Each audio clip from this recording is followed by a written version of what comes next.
Sa gabing ito, muli Lord God, ay kami ay narito, Panginoon ko, Lord God, upang marinig ang inyong mga salita, Panginoon ko. Lord, hayaan niyo po, Panginoon ko, Lord God, na sa oras na ito, buksan niyo ang aming mga puso, Panginoon ko, Lord God, ang aming mga kaisipan, Panginoon ko, Lord God, hayaan niyo, Lord, na tanggapin po namin, matanggap po namin ang inyong mga salita ng buong buo, Panginoon ko, Lord God. Lord, salamat po, Panginoon ko, Lord God, at anuman pong hadlang sa gabing ito, Panginoon ko, ngayon pa lang, Lord God, winawaksi po namin to sa pangalan ni Jesus. Ikaw lamang ang siyang malayang kumilos sa aming kalagitnaan, Panginoon ko, Lord God, at walang ibang maparangalan kundi ikaw lamang, Panginoon ko, Lord God. Lord, maraming salamat po, Panginoon ko, Lord God. Hallelujah. At ang inyong pong lingkod ay itago niyo po sa inyong likuran at ikaw lamang ang siyang magsalita. Hallelujah. At ikaw lamang siyang makita sa aming kalagitnaan. Salamat, Lord God. We give you back all the highest praises, glory, and honor. In Jesus' name we pray with the guidance of the Holy Spirit. Amen. Makakaupo na po tayo mga kapatid. Amen. Praise God po. Welcome din po sa buhay ng asawa ni Kuya Rafael. Amen. Palakpakan po natin ang ating Lord. Amen. Welcome po sa FCCI, ate. Salamat sa Lord at nakasama ko po namin. And ang inyong po maririnig ay ito ay nagmumula lamang po sa salita ng ating Panginoon sa Bible. It's Bible-based, non-sectarian. Amen. Wala pong iba tayong nais parangalan kundi ang ating Panginoong Jesus lamang. Amen po. So, are we ready for the word, mga kapatid? Amen. Kahit isang taon ka na pala, parang iba po rin talaga, no? Every time natatayo ka, di ba po, mga kapatid? So, amen. So, last week po, mga kapatid, amen, ang ating narinig po ay ang naghayag po ng salita ng ating Panginoon ay ang Pastor Ray po. Amen, mga kapatid. So, alam po natin na meron po tayong message series na ginagawa po, mga kapatid, sa ating panambahan. Amen. So, itutuloy po natin yon ngayong gabi, mga kapatid. So, sino po nakakaalala ng ating message series? Ano pong pamagat ng ating message series? Amen. Lord, make my life meaningful. So, sino? Talagang yung mic natin ano. Sige po. Ito na lang po. Hello? Pasuyin na lang po nito para kasi robot. Sige po. Salamat. Amen po. So, Lord, make my life meaningful. So, sabi po dito, sino po dito sa atin ang may mga buhay na may kabuluhan? Sige po, itaas ang kamay. Sino po sa atin dito ang may buhay na may kabuluhan? Amen, praise God. I believe lahat po tayo ay merong buhay na may kabuluhan. Amen po. Tayo pong anak ng ating Panginoon ay pinagkalabahan ng buhay na may kabuluhan. And we wanted to make sure, mga kapatid, that we will live a meaningful life. Amen? Hindi lamang po, mga kapatid, sa ating mga mahal sa buhay. Hindi lamang po, kapatid, sa ating asawa, sa ating mga anak, o sa ating mga katabi. Amen po ba? Lalong higit po, mga kapatid, sa ating Panginoong Jesucristo.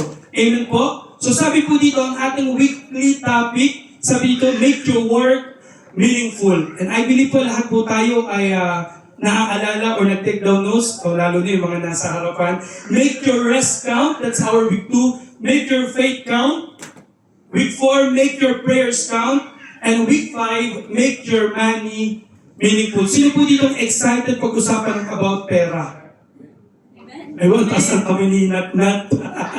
Amen po. But we are going to talk about money, pero hindi po kung paano natin palalakihin ang ating pera. Amen? Hindi po kung paano natin matututo mag-invest yung about sa pera natin. But we're going to talk about money patungkol kung ano po sinasabi ng ating Panginoon ngayong gabi. Sabi po dito, ang title, Make Your Money Meaningful. And our main verse po ay matatagpuan from Luke 16:10 to 13.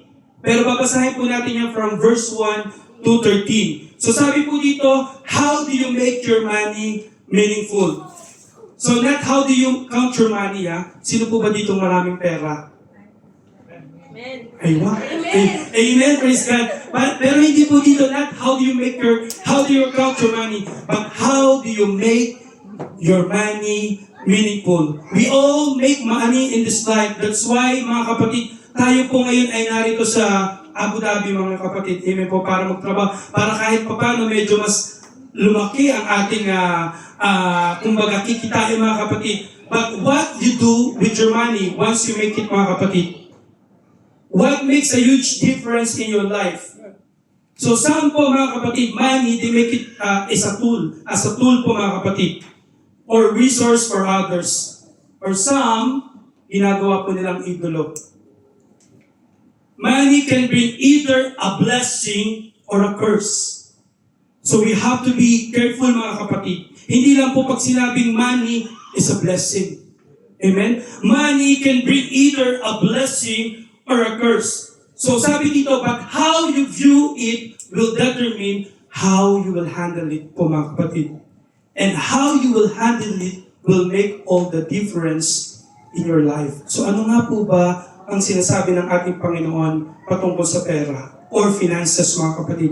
Sabi po ng ating Panginoon, dito babasahin po natin from verse 1 to 13. Kayo po ay makipagbukas sa akin kung meron po tayong mga physical Bible or sa ating mga telepono. Or kung wala po, basahin po natin sa ating monitor. Ang sabi po dito mga kapatid, si Jesus ay nagsabi rin sa kanyang mga alagad. Sige po, sabay-sabay tayo. One, ready, go. May isang lalaking mayaman. Siya ay may isang katiwala na pinaratangang lumulustay ng kanyang mga ari-arian. Itinawag niya ang katiwala at sinabi dito, ano itong naririnig ko patungkol sa iyo? Magbigay ka ng sulit sa iyong pagiging katiwala dahil hindi ka na maaaring maging katiwala. Sinabi ng katiwala sa kanyang sarili, ano ang gagawin ko? Inaalis na ng Panginoon ang aking pagiging katiwala, hindi na ako makapaghuhukay. Hindi na ako makapaghuhukay, nahihiya naman akong mamalimos. Alam ko na ang gagawin ko upang kung alisin ako sa pagiging katiwala, matatanggap nila ako sa kanilang mga bahay. 5, tinawag niya ang bawat isang may utang sa kanyang Panginoon. Sinabi niya sa una, magkano ang utang mo sa aking Panginoon? 6, sinabi sa kanya, 100 bariles ng langis. Sinabi ng katiwala sa kanya, kunin mo ang lista ng utang mo, maupo ka kaagad at isulat mo ay 50. Sinabi niya sa isa, ikaw magkano ang utang mo? Sinabi sa kanya, 100 malalaking sukat ng trigo. Sinabi ng katiwala sa kanya, kunin mo ang lista ng utang mo at ang isulat mo ay 80. 8, ang hindi matapat na katiwala ay pinuri ng Panginoon, ng kanyang amo, sapagkat siya ay gumawa ng may katusuhan. Ito ay sapagkat ang mga tao sa kapanahunang ito, sa sarili nilang lahi ay higit na tuso kaysa sa mga tao ng liwanag. Sinabi ko sa kanya, makipagkaibigan kayo sa pamagitan ng kayamanang di matuwid. Ito ay upang kung kayo ay maubusan, matatanggap nila kayo sa walang hanggang tirahan. 10, ang matapat sa kakaunti, sabay-sabay tayo mga kapatid, ang matapat sa kakaunti ay matapat din sa marami. Ang hindi matuwid sa kakaunti ay hindi rin matuwid sa marami. Kaya nga kung hindi kayo naging matapat sa hindi matuwid na kayamanan, paano pang ipagkakatiwala sa inyo ang tunay na kayamanan? Kung hindi kayo naging matapat sa pag-aari ng iba, sino ang magbibigay sa inyo ng inyong sarili? Walang lingkod na makapaglilingkod sa dalawang Panginoon, sapagkat kapupuotan niya ang isa at iibigin ang isa, o kaya magtatapat siya sa isa at mamumuhi sa isa. Hindi kayo makapaglilingkod sa Diyos at sa kayamanan. Amen. Salamat po sa pagkabasa ng salita ng ating Panginoon. Dito po mga kapatid, pagbubulay-bulayan po natin mga kapatid. Sabi dito sa unang talata pa ng mga kapatid, by the way po mga kapatid, ang talatang ito ay pinamagatan sa Biblia ang talinghaga patungkol sa tusong tagapamahala. The parable of the dishonest manager. Sino po dito may kakilalang dishonest manager? Okay, so hindi po natin alam. Kung meron man tayo, ipag-pray po natin sila mga kapatid. Sabi dito, ito po ay isang parabola. Pag sinabing parabola mga kapatid, is a simple story used to illustrate a moral or spiritual lesson as told by Jesus in the gospel. Ito po ay metaphor po mga kapatid. Ito po ay hindi totoong nangyari, pero ito po ay ginagamit ng ating Panginoon as a spiritual lesson upang mas lalo po nating maunawaan ang nais ipabatid sa atin ng ating Panginoon. Amen po mga kapatid. Sabi po dito, si Jesus ay nagsabi rin sa kanyang mga alagad.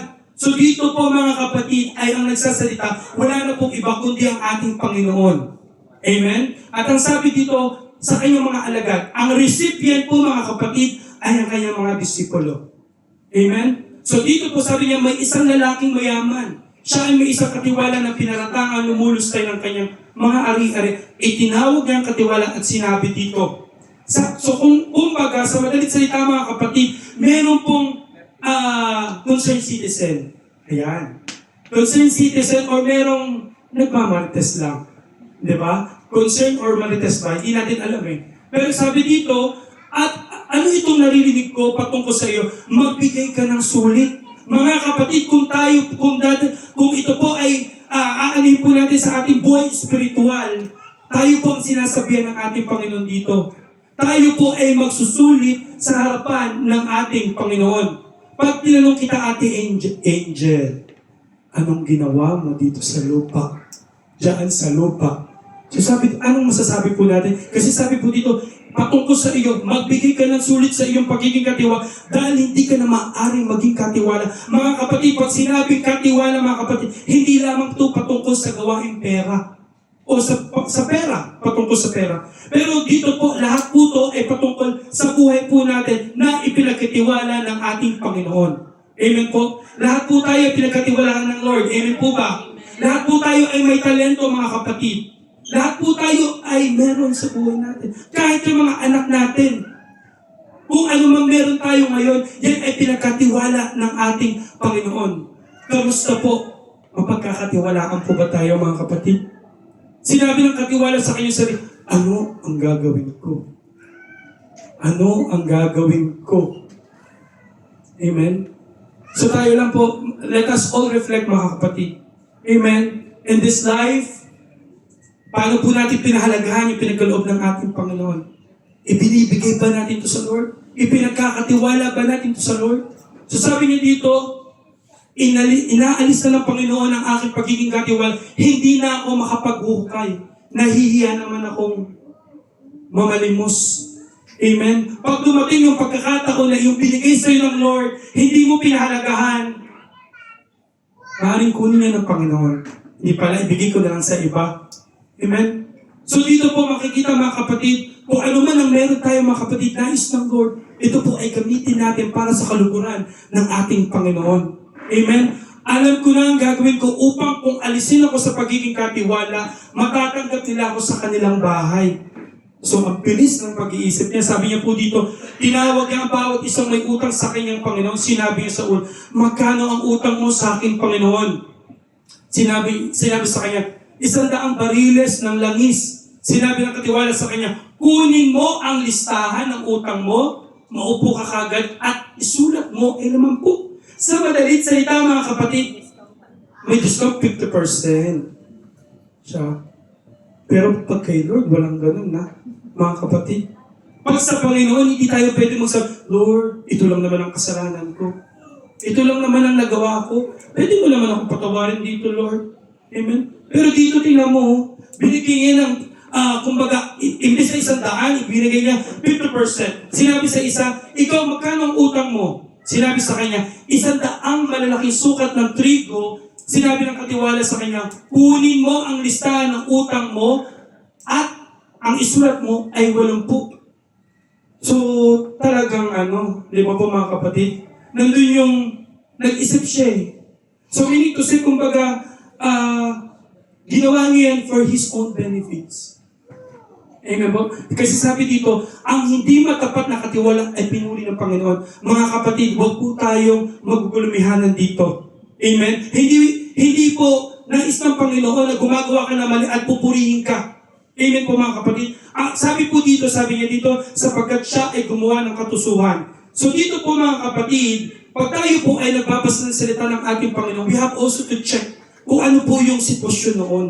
Mga kapatid, ang mga taxpayer po noon, mga kapatid, sabi po doon, hindi po sila tumatanggap mismo ng pera doon sa may-ari. Kumbaga sila po ay nagpapatong. Amen po mga kapatid. So, imbis sabi, win-win situation. Kasi, siya ay, tawag doon, ibinigay nila yung pera ng amo niya. Amen po mga kapatid. Natuwa pa yung mga tao. Sino ba naman hindi matutuwa doon eh? Binigyan siya ng 50% discount. Amen po mga kapatid. Pag ikaw ba, Ate Sarah, ibinigyan, hindi ka ba matutuwa? Tuwang-tuwa tayo doon mga kapatid. And at the same time po mga kapatid, yung naging mabait pa siya doon sa mga kaibigan niya. Kaya nga sabi niya, anong gagawin ko? Naging mautak siya. Kaya sabi dito, gumawa, katiwala, pinuri ng Panginoon sapagkat siya ay gumawa na may katusuhan. Tuso nga po mga kapatid. Hindi niya hinayaan na siya may mawawala ng trabaho at wala siyang mapupuntahan. Pero sabi niya po dito, sapagkat ang mga tao sa kapanahulang ito sa sarili nilang lahi ay higit na tuso kaysa sa mga tao ng liwanag. So sabi niya, sinabi ko sa inyo, makipagkaibigan kayo sa pamagitan ng kayamanang di matuwid. Ito ay upang kung kayo ay maubusan, matatanggap nila kayo sa walang hanggang tirahan. Dito po mga kapatid, inahalin tulad po tayo mga kapatid doon sa tao na iyon. Tayo po ang mga nasa liwanag mga kapatid. Amen po ba mga kapatid? Amen. Nais ng ating Panginoon na kung ano po ang meron po tayo, gamitin po natin sa kaluguran ng ating Panginoon. At sabi niya po dito, hindi po yung mawawalan ng kabuluhan. Dahil lahat ng pagpapagal po natin mga kapatid ay merong gantimpala. We have eternal life na pinagkaloob ng ating Panginoon. That's the gift. Wala tayong ginawa pero regalo yun ng Panginoon. Ang buhay na walang hanggan. Amen po? Kahit ano man po yung mga maliit o malaking bagay na ibinigay mo sa Panginoon. Amen? Ito ay merong gantimpala sa Lord. Amen? Kaya sabi niya dito, ang matapat sa kakaunti ay matapat din sa marami. Ang hindi matuwid sa kakaunti ay hindi rin matuwid sa marami. Kaya nga kung hindi kayo magiging matapat sa hindi matuwid na kayamanan, paano pa tayo pagkakatiwalaan ng Panginoon? Amen? Kung hindi kayo naging matapat sa pag-aari ng iba, sino ang magbibigay sa inyong sarili? Walang lingkod walang makapaglilingkod sa dalawang Panginoon sapagkat kapupuotan niya ang isa at iibigin ang isa. Kaya magtapat siya sa isa at mamumuhay sa isa. Hindi kayo makapaglilingkod sa Diyos at kayamanan. Tayo po mga kapatid, pinagkalooban ng ating Panginoon ng free will. Amen.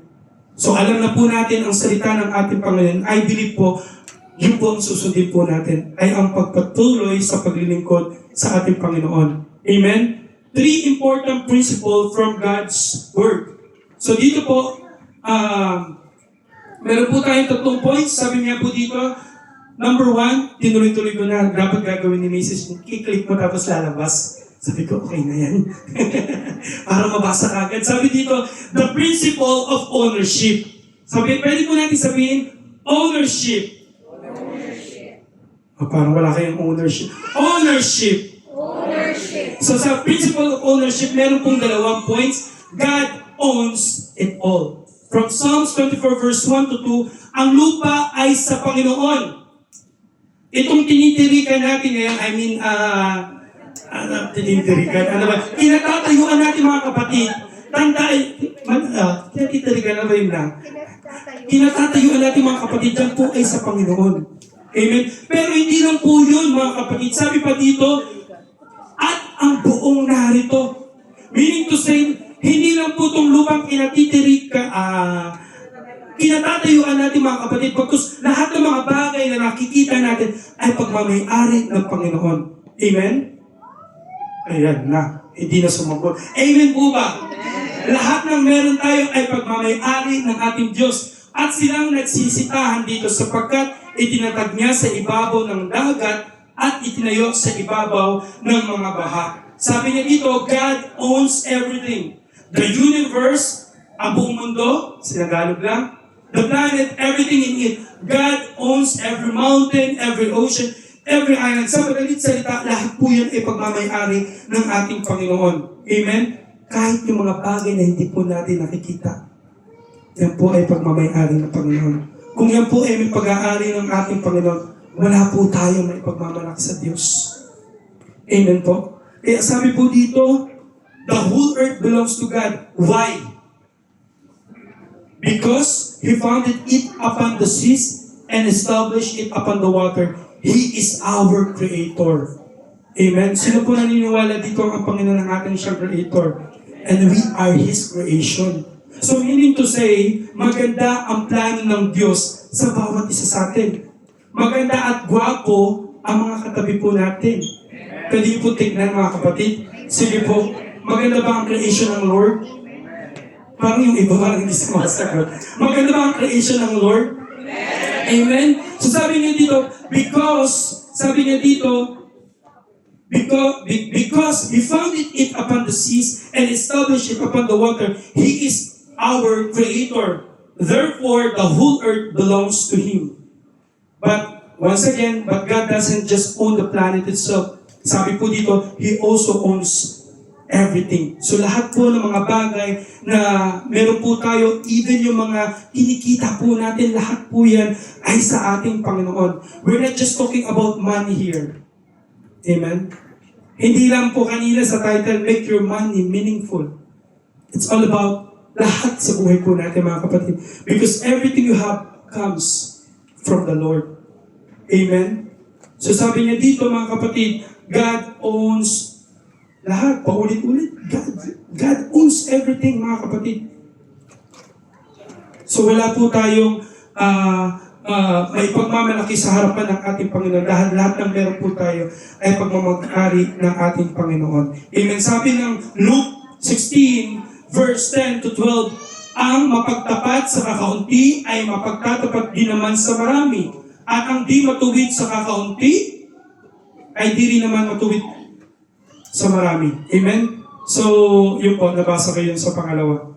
So, number 2 po mga kapatid na points, God trusts you with His wealth. Kung ito po ay lahat pagmamayari ng Panginoon, amen, tayo po ay pinagkatiwalaan ng ating Panginoon sa Kanyang kayamanan. Sabi po dito sa Luke 16, verse 10 to 12, ang magtapat sa kakaunti ay mapagtapat din naman sa marami. Ang di matuwid sa kakaunti ay di rin naman matuwid sa marami. Kung kayong ay di naging mapagtapat sa masamang kayamanan, sino ang makakatiwala sa inyo ng tunay na kayamanan? At kung di kayo naging matapat sa kayamanan ng iba, sino sa inyo ang magbibigay sa inyong sarili?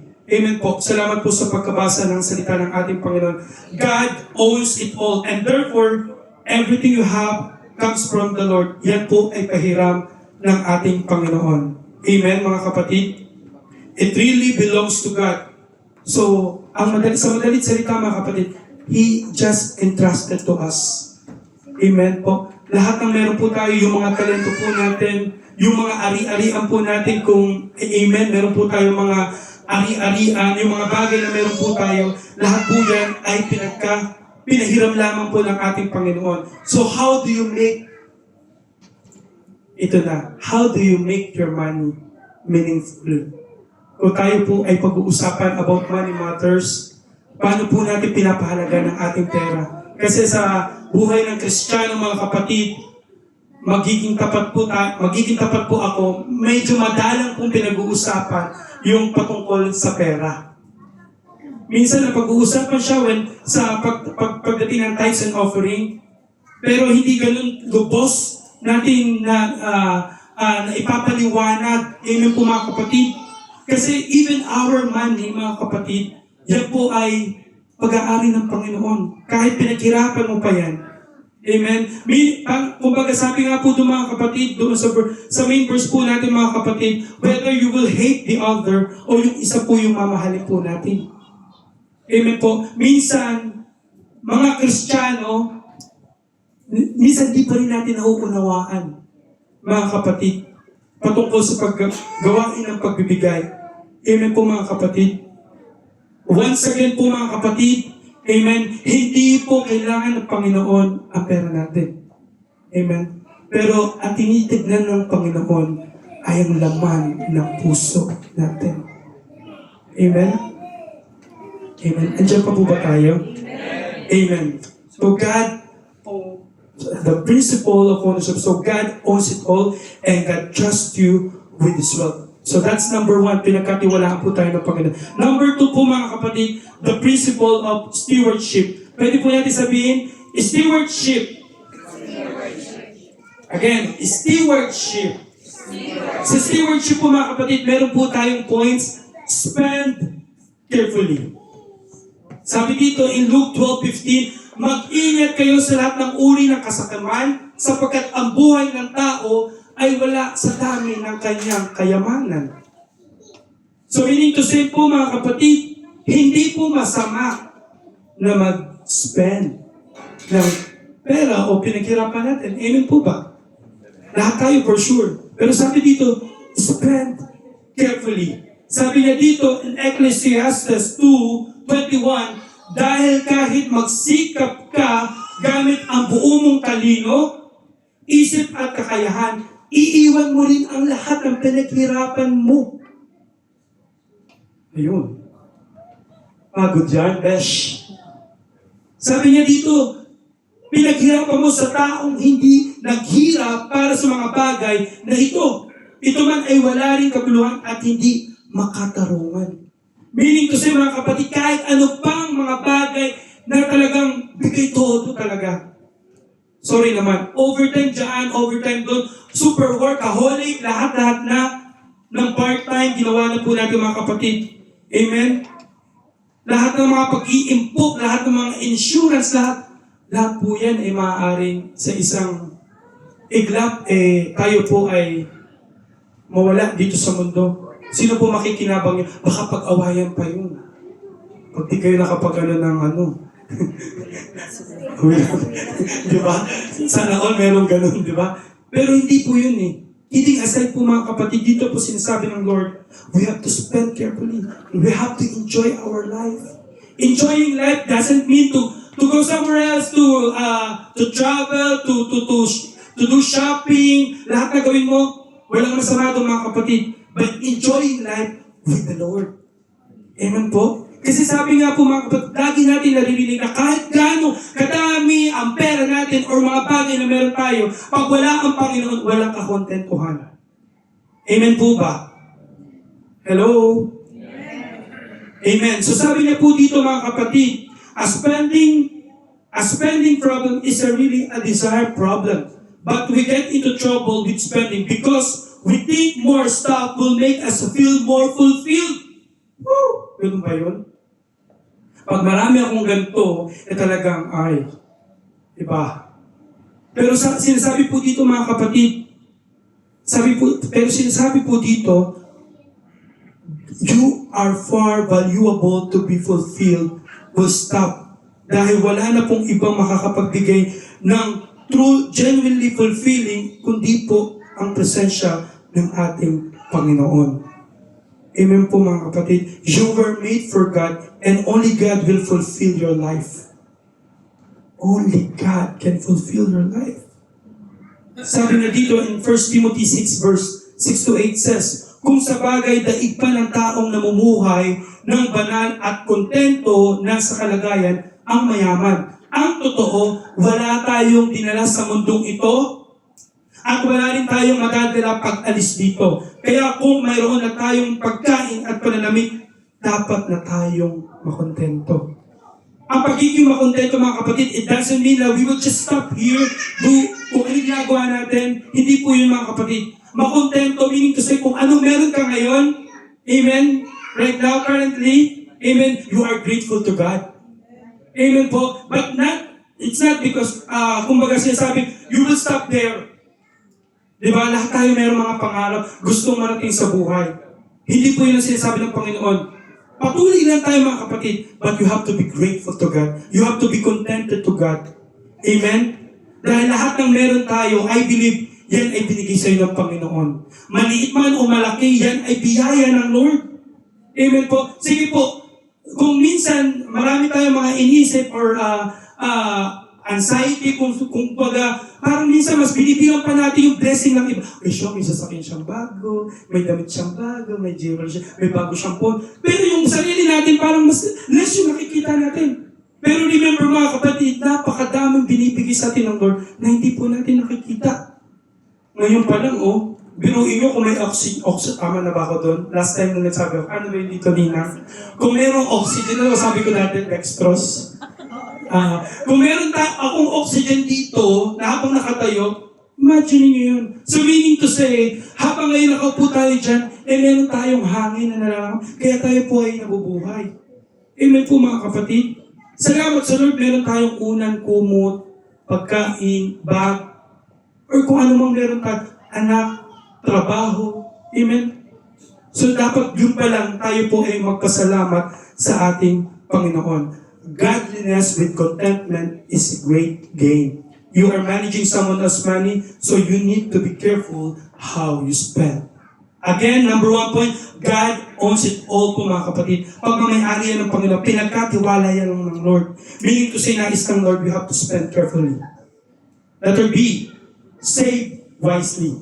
Ay siya, talagang, we're not talking about savings dito mga kapatid, kung paano mag-increase ng mga kaperahan natin. Ha?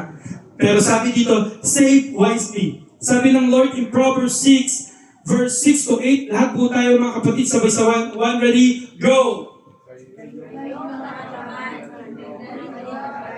Ulit-ulit po mga kapatid, parang biglang humina kayo mga tamad ha. Lakasan po natin kayo mga tamad. One ready, go! Kayo mga tamad, tingnan nyo at pag-aralan ang pamumuhay ng mga langga upang matuto kayo sa kanila. Kahit na walang namumuno at nag-uutos sa kanila, nag-iipon sila ng pagkain kapag tag-araw at panahon ng anihan upang may makain sila pagdating ng tag-ulan. Biglang humina. Kayong matatamad, sige po, tignan niyo yung mga katabi niyo. Hindi yan tamad, ha? Amen? Hindi yan tamad. Isa pa, tignan niyo yung mga katabi niyo. Masipag yan. Amen. Masisipag po tayo mga kapatid.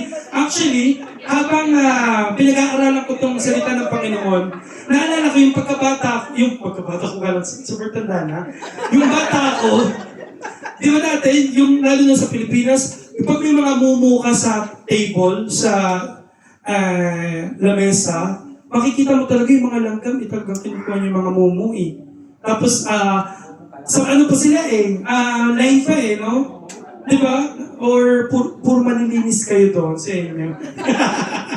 Amen po mga kapatid. Pero sabi niya dito, kung tiisipin yung mga kapatid, ito pa yung nais ng Lord na gawin nating maging modelo, no? Sabi niya dito, upang matuto kayo sa kanila.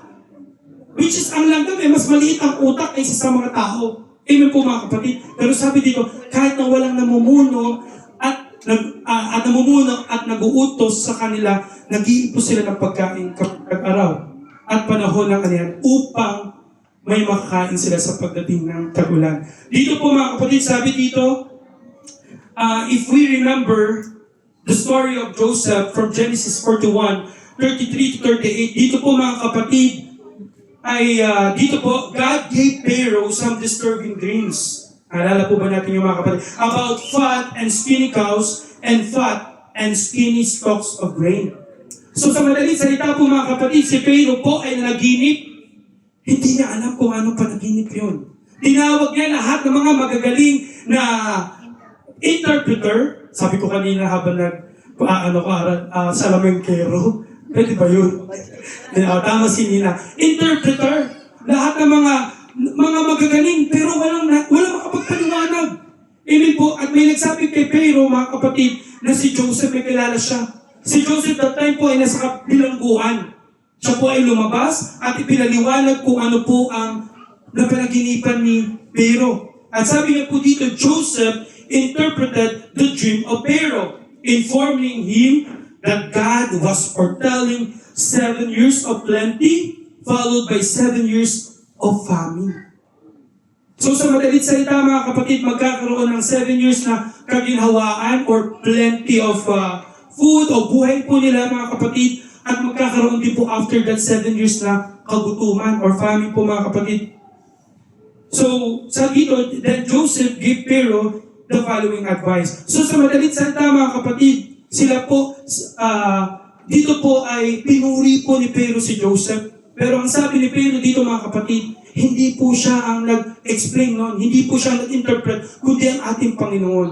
Sa madalit salita, makikita po din natin dito yung pagiging mababang loob ni Joseph. Amen. Sino po ditong humble? Amen, Ninong. Amen. Lahat po tayo, di ba po mga kapatid? Hindi niya po inangkin yung praises po mga kapatid. Amen po mga kapatid. Sabi niya, ang Panginoon ang siyang nagpaliwanag noon, mga kapatid. So sa madalit salita, mga kapatid, siya po ay namuno. Amen? Sila po ay nag-impok, mga kapatid. At dumating ang famine. Dumating ang taggutom. Amen? At sila po ay nagkaroon ng mga impok, amen, mga kapatid. Hindi po sila lumapit sa kanilang mga pagkain, mga kapatid. At yung dumating yung kahirapan, meron po silang nakuha. Amen? Hindi lamang po pala ngayon sa generation natin sinasabi na mag-save. Even in Old Testament, doon pa lang sinasabi na tayo po lahat ay mag-ipon. Mga kapatid, I'm not just telling here about mag-ipon, about money. Mag-ipon ka ng pera, mag-expert, ng pagkain, may expert kagad yan. Pero sinasabi po dito, mga kapatid, mag-ipon tayo sa kalangitan. Amen? Hello? Pag sinabi mag-ipon sa kalangitan, hindi lang din po patungkol about mag-tithes and offering ka. Amen? Hindi ko lang po yun sinasabi, pero yun ay sinasabi ng Lord. Pero sinasabi po dito, ibigay mo yung buhay mo sa Panginoon. Mag-ipon ka sa langit, magpagamit ka sa Panginoon. Amen po, mga kapatid? Amen? Amen. Praise God. So yun po ang sabi ng ating Panginoon. Sabi niya dito, do you want to be a good steward of God's money? Spend carefully and save wisely. Amen? Letter C, keep out of debt. Medyo sabi ko nga, yung mga keep out of debt. Sabi dito in Proverbs 22:7, ang mahirap ay nasa kapangyarihan ng mayaman, ang nangangailangan ay alipin ng nagpapahiram. So sabi dito, there's a great saying po, mga kapatid, when your outgo exceeds your income, your upkeep becomes downfall. Sa madalit salita, in a simple explanation, mga kapatid, kung tayo po ay lumapis doon sa ating kinikita, amen, yun po ay ang start or magiging hudyat ng ating pagbagsak, mga kapatid. Amen po, mga kapatid. So, in Jesus' name, hindi naman po tayo lumalabis. Amen po ba? Nagngitian lang sila sa akin. Amen! Hindi po tayo lumalabis. Because sabi dito, debt is slavery. Amen? Hindi po siya totoo, katotohanan. Debt is slavery and God wants you to be free. God wants us to be free from debt. Amen? Sino gusto maging malaya? Amen. Dapat mas malakas. Kasi sino gusto maging malaya? Amen. Malaya sa pagkakautang. So sabi po dito, God wants you to be free once again. And this is not our money. We are using it or playing with. God owns it all, mga kapatid. And we are just steward. Tayo lamang po ay pinagkatiwalaan ng ating Panginoon. And that is poor stewardship of God's money. Okay? So what do you do if you find yourself in debt, mga kapatid? So tayo po, sabi nga dito, apply yourself diligently to paying down your debt so that you can be free to serve God with your money once again. So sabi niya dito in Romans 13, give everyone what you owe him. Let no debt remain outstanding except the continuing debt to love one another. Again, hindi lang po about pera. Amen po. Amen. Tayo po ay lalaya doon, pero yung pagkakautang po natin na mahalin ang bawat isa, yan po ay tuloy-tuloy. Amen. Yan po ay ating pananagutan. Mahalin po natin ang ating mga kapwa. Amen po, gaya ng pagmamahal ng ating Panginoon sa bawat isa sa atin. Tignan niyo po yung mga nasa likod niyo at nasa harap. Mahal niyo po ba yan? Eh yung mga katabi niyo, ay mahal na mahal na, sabi ni Nina. Amen. Yun ang sinasabi ng Lord. Diba? Mahalin po natin ang ating mga kapwa. Amen? So, sabi niya dito, therefore, only one debt you should keep on your books, and that is debt to love one another as God has loved you. Amen? So, number 3 po, the principle of, number 3 po, isa pala tayo. Mabilis. Praise God. The principle of generosity. Can we say generosity? One, ready, go! Generosity. So, sino po ditong generous? Amen. Sabi niyo po dito, We have 3 points po. God loves a generous heart. From Proverbs 11:25, sabi niya dito, ang taong matulungin, sasagana ang pamumuhay, at ang marunong tumulong ay tiyak na tutulungan. Amen? So, habang pinag-aaralan ko to, sa totoo lang, nakangitiman din ako. So sabi, kasi parang, ang ganda ng pangako ng Lord, no? Kung ikaw ay magiging matulungin, ikaw din ay tutulungan ng Panginoon. Kung ikaw ay may pusong generous, giginhawa daw ang buhay. Amen? So, I believe lahat tayo gusto mangyari yun, mga kapatid. Amen po, mga kapatid. Gagana po ang buhay. Ang sabi ng Panginoon in 2 Corinthians 9, whoever sows sparingly will also reap sparingly.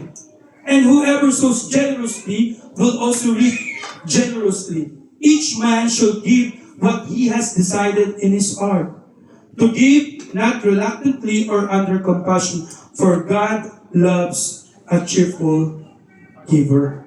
Amen? Lagi-lagi natin naririnig when we talk about pag tithes and offering na, di ba? Na nandito po tayo, kung meron kang tinanim, meron ka rin aanihin. Amen po, mga kapatid. Kung tayo po ay nagpagamit sa Panginoon, amen? I believe po, mga kapatid, doon po yung biyaya ng Panginoon. Amen? Kung tayo po ay nagbigay sa ating Panginoon, amen? Lagi natin sinasabi, hindi sa laki o liit, amen? Kundi ito kung bukal sa puso mo na nagbibigay sa ating Panginoon. Actually, hindi ka nagbibigay sa church, hindi ka nagbibigay sa pastor, o kung kanino man, kundi nagbibigay ka sa Panginoon. Amen po, mga kapatid. As any farmer knows, if you sow seed sparingly, you will reap a small harvest. But those who sow generously will reap a rich harvest. Have you been reaping sparingly, mga kapatid? Tayo po ba ay nagtatanim, mga kapatid? Perhaps it is because you have been sowing sparingly. So nais ng ating Panginoon, mga kapatid, na tayo po ay magtanim sa ubasan ng ating Panginoon. Nais ng ating Panginoon na tayo po ay magkaroon ng generous heart. Amen? With one another po, mga kapatid. Letter B, money is a tool for a blessing. In Acts 20 verse 35, sa lahat ng pagkakataon, ipinakita ko sa inyo na sa pamamagitan ng ganitong pagtatrabaho ay dapat ninyong tulungan ang may hina. Alalahanin natin ang mga salita ng Panginoong Jesus, higit na pinagpapala ang nagbibigay kaysa tumatanggap. Amen. It's better to give than to receive. Yan po ay lagi po natin naririnig. Amen po, mga kapatid. Ang sabi ng Lord sabi ng ating Panginoon in Ephesians 4:28, he who has been stealing must steal no longer, but must work, doing something useful with his own hands, that he may have something to share with those in need. I believe. Hindi man tayo yun talaga. Amen po. Tayo man ay nagtatrabaho ng mahusay. Amen. Hindi man po natin kayang manlamang sa ating mga kapwa, mga kapatid. Because sabi po dito, mga kapatid, this is the whole reason for our careful stewardship of God's funds. We work hard and earn money. Then we spend carefully and save wisely so that we will be able to take care of our families. Amen po ba, mga kapatid? Hindi lang naman po tayo nabubuhay para sa sarili natin. Amen? Kumbaga, kumikita ka for yourselves. No. Of course, para din sa ating kapwa, sa ating pamilya, mga kapatid. And at the same time, and give generously to those who are in need. Sino po dito willing magbigay sa kanilang kapwa? Ay siya? Amen. I believe lahat tayo ay willing. Lalo na, di ba? Nakikita natin yung dito sa church natin, sa panambahan ng ating Panginoon, lagi naririnig natin sa ating pastor, wala naman tayong mga kapatirang nagugutom. Amen po. Nararaman natin at nararamdaman natin na pag yung kapatiran po natin ay nangangailangan. At hindi na nila kailangan magsabi. Nandun yung ating pagtulong pag-abot sa kanila. And always remember, mga kapatid, lahat ng ginagawa natin na yan ay merong gantimpala na nagmumula sa ating Panginoon. Amen po, mga kapatid? Amen. So remember, your life does not consist in how much you have. Rather, your life consists in how much you love and serve God and other people. Amen. And last po, store up treasure in heaven, not earth. In Matthew 6, verse 19 to 21, huwag kayong mag-impok ng kayamanan dito sa lupa. Dito'y may naninirang insekto at kalawang at may nakakapasok na magnanakaw. Sa halip, mag-impok kayo ng kayamanan sa langit, do'y walang naninirang insekto at kalawang, at walang nakapapasok na magnanakaw, sapagkat kung saan naroroon ang iyong kayamanan, naroroon din ang inyong puso. So sabi po dito mga kapatid,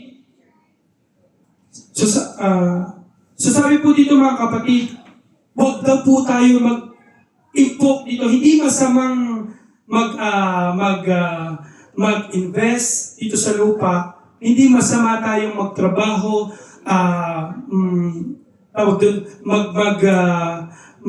mangarap mga kapatid. Amen? Pero ang sinasabi po dito mga kapatid, kung yun ay mas nagiging priority po natin in life, yun po ay babala ng ating Panginoon. Amen? Because always remember mga kapatid that we are just passers-by here. We are just here in the temporary world. Amen po mga kapatid? Hindi po tayo permanente dito. Sabi nga po, we are citizen in heaven. Amen po mga kapatid? Hindi po tayo permanente dito mga kapatid. Kaya sabi ng ating Panginoon, sa halip, tayo po ay mag-impok ng kayamanan sa kalangitan. Again, it's not about always impok, magbigay, hindi po yun. Yun po ay sinasabi ng Panginoon. Amen? Pero pag sinabi mag-impok, ilagak mo yung buhay mo sa harapan ng Panginoon. Amen? Kamusta po ba yung personal nating relasyon sa ating Panginoon, mga kapatid? Amen? Hindi naman po porque nagbibigay ka, inilalagak mo na yung buhay mo sa Lord. Or kumbaga, I'm already okay. Kasi binibigay ko naman yung para sa Panginoon. Nag-iimpok na ako sa kingdom ng Lord. Ang sinasabi dito ng ating Panginoon, more than anything else, minsan mas marami pa tayong oras sa trabaho natin, pero kamusta yung ating personal na buhay sa ating Panginoon? How's our prayer life? How's our devotional life, mga kapatid? Madalang na po tayo magkita isang beses sa isang linggo. Nabawasan na. Diba? Nandun na tayo sa comfort zone natin kung sutusin. Every prayer meeting, every cell group po mga kapatid. Pero kaano po natin pinapahalagaan yung binigay ng Panginoon sa atin? Because once again, ito po ay pinagkatiwala lang ng ating Panginoon. At sabi po doon sa ating main verse po mga kapatid, pinagkatiwalaan kita, pero niloloko mo ko. Amen po? Sabi ng Panginoon, kukunin ko na. Babawiin ko na. Amen? Ang tanong dito, baka bawiin ng Lord kung ano yung meron tayo. Hindi po ako nananakot. Si Lord po ang nagsabi niyan. Kasi binigay niya, baka kumakalawang na. Hindi lang about our gift. Amen? In all aspect of our lives. Our finances, our lives, our children, our money, lahat ng bagay sa buhay natin. Are we giving our best sa pagsiserve sa Lord? In praise and worship, talaga bang bigay todo ba yun? Hindi ka ba nagagambala ng katabi mo? Talagang focus ka ba kay Lord na talagang buong puso mo na ikaw ay nagsisilbi sa Panginoon? Amen? Sabi ng Panginoon, ikaw ay mag-impok sa kayamanan sa langit. Amen? So dapat, the more kang nag-strive sa pangarap mo, mas the more kang maglilingkod sa Panginoon, sa kingdom ng Lord. Amen po ba? Dapat mas malaki yung pangarap mo sa Lord, na gusto mo siyang makilala, gusto mong mabago ang iyong buhay. Amen? The more kang binibless ng Lord, dapat mas the more kang magpapakumbaba sa harapan ng Panginoon. Because apart from the Lord, we are nothing. God owns everything. Amen po? So kung meron man tayong mga pangarap na hanggang ngayon, meron tayong prayers na hanggang ngayon, ang tagal-tagal na. Remember, God owns everything. God owns everything. Meaning to say, in God's perfect time, Ibibigay yan ng Lord. Huwag ka lang hihinto mga kapatid.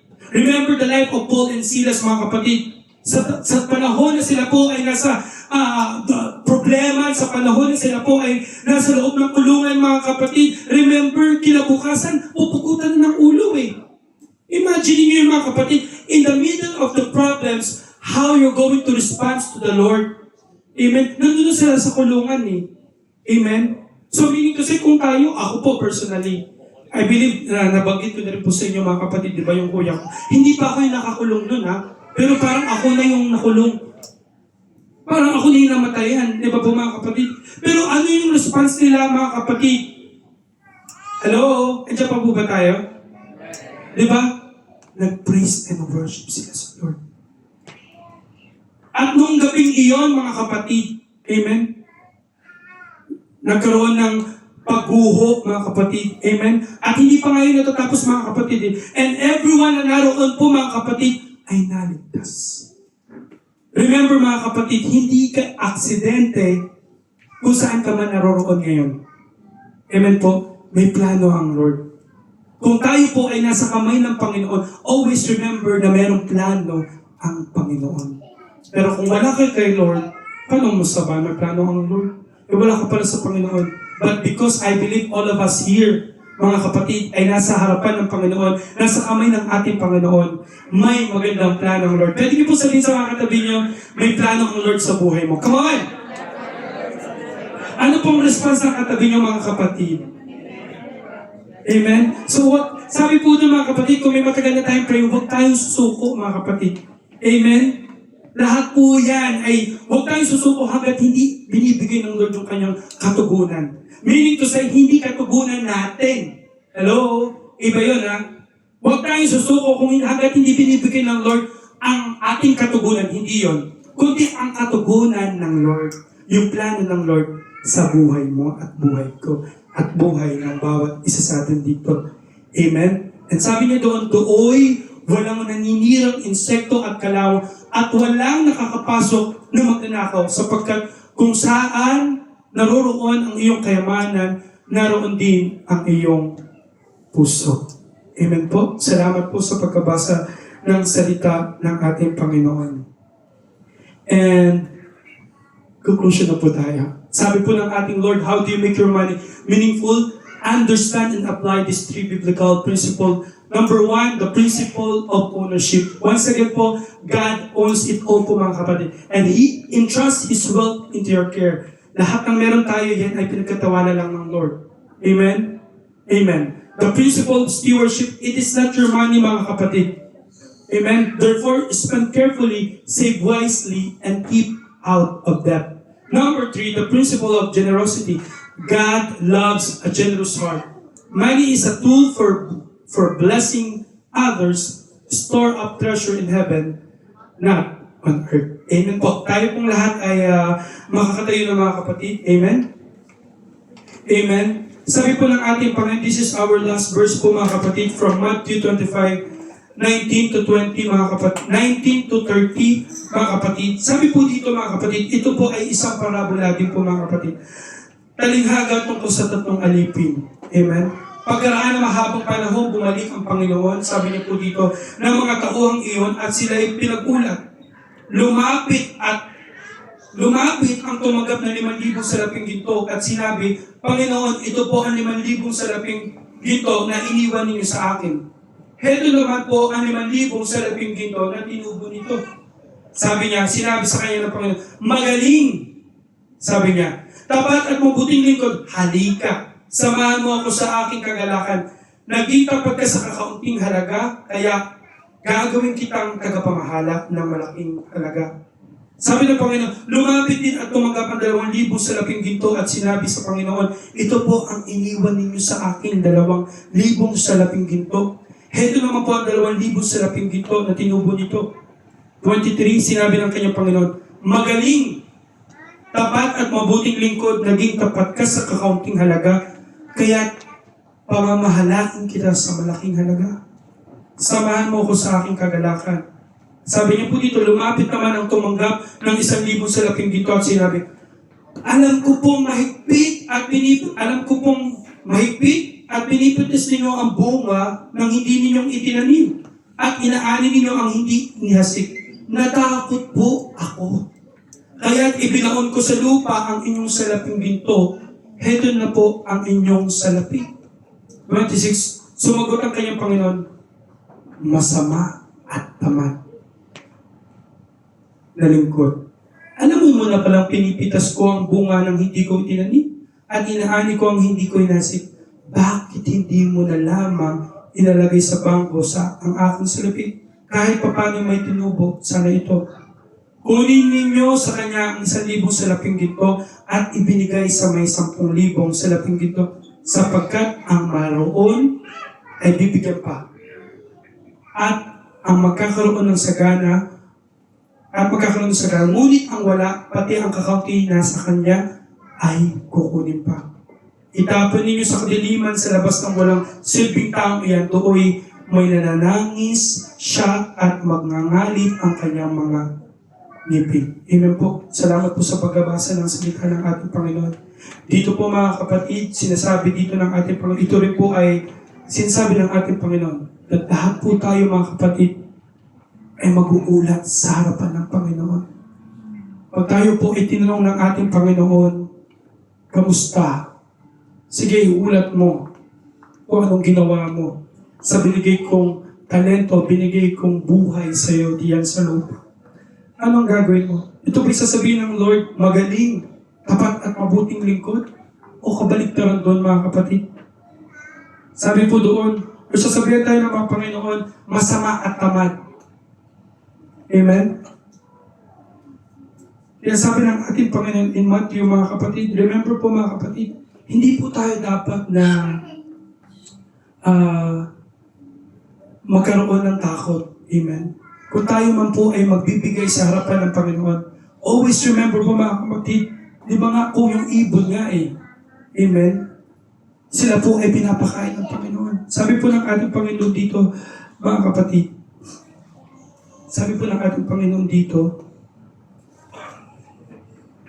kaya't sinabi ko sa inyo, huwag kayong mabagabag tungkol sa pagkain at inumin. Dito po sinasabi ng Lord, huwag kang mabagabag, mga kapatid. Sabi po ng Lord, na kailangan ninyo upang mabuhay o tungkol sa damit na kailangan ng inyong katawan. Hindi ba't ang buhay ay higit na mahalaga kaysa sa pagkain? At ang katawan kaysa sa pananim. Masdan ninyo ang mga ibon, hindi sila naghahasik, ni nag-aani, kaya't nagtitipon sa bangan. Gayon may pinapakain sila ng inyong amang nasa kalangitan. Amen po. Let us all pray po mga kapatid. Hallelujah. Yes, Lord. Thank you, Jesus. We praise you, Lord God. We glorify your name, O God.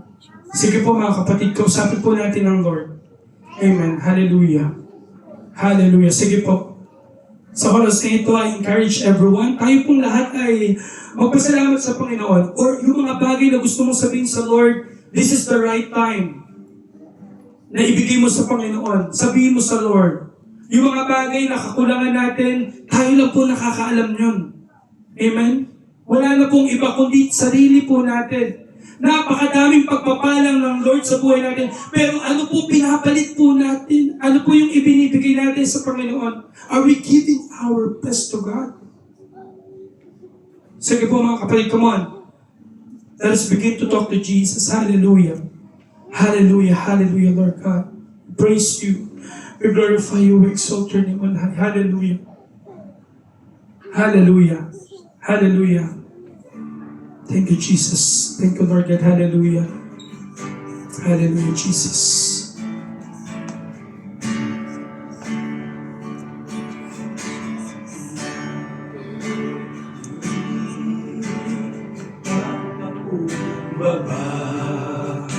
Sumasamba sa iisang Diyos. Sige po mga kapatid. Awitan po natin ang Lord. Hallelujah. Namin kahit ng iyong mukha, sumasamo sa iyong pagkilos at sa himig na hain aming dalangin. katapuin. Iparanas mo, Panginoon. Iparanas mo sa amin ang iyong kapangyarihan. Yes, Lord. Ipamalas mo sa amin ang iyong kaluwalhatian hanggang ang aming kaluluwa'y mapuspos ng lubusan at sa aming kalagitnaan bumaba ang kalangitan.